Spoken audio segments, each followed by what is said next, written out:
Hi friends, welcome to மா stories. என் video ஷோராக உங்களுக்கு பிடிக்கும். ஸோ லைக் பண்ணுங்கள், ஷேர் பண்ணுங்கள், சப்ஸ்கிரைப் பண்ணுங்கள். டுடே ஸ்டோரி இஸ் சாதுரியமான பதில்.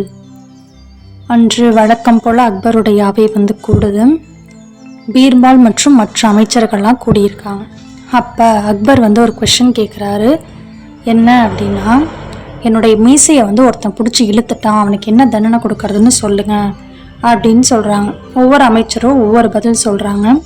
ஒருத்தர் சொல்கிறாரு, அவனுக்கு சவுக்கடி கொடுக்கணும் மன்னரே அப்படின்னு சொல்கிறார்.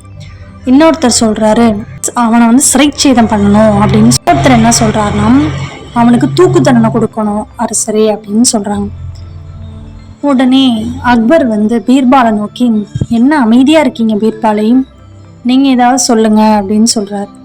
உடனே பீர்பாலும் அவருக்கு சில இனிப்புகளை வாங்கி கொடுங்க அப்படின்னு சொன்னோன்னா அவையில் உள்ள எல்லாருமே ஷாக் ஆயிடுறாங்க.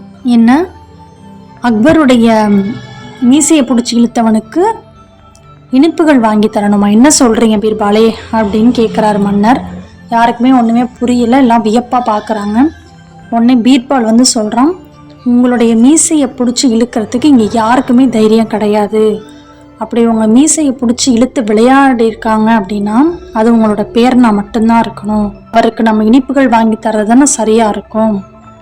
இந்த பதிலை கேட்டு அமைச்சர்கள் மற்றும் மன்னர் எல்லாரும் வியந்து, மன்னர் தன் கையில் இருக்க மோதிரத்தை கழட்டி பீர்பாலுக்கு பரிசளித்தார். தேங்க்யூ.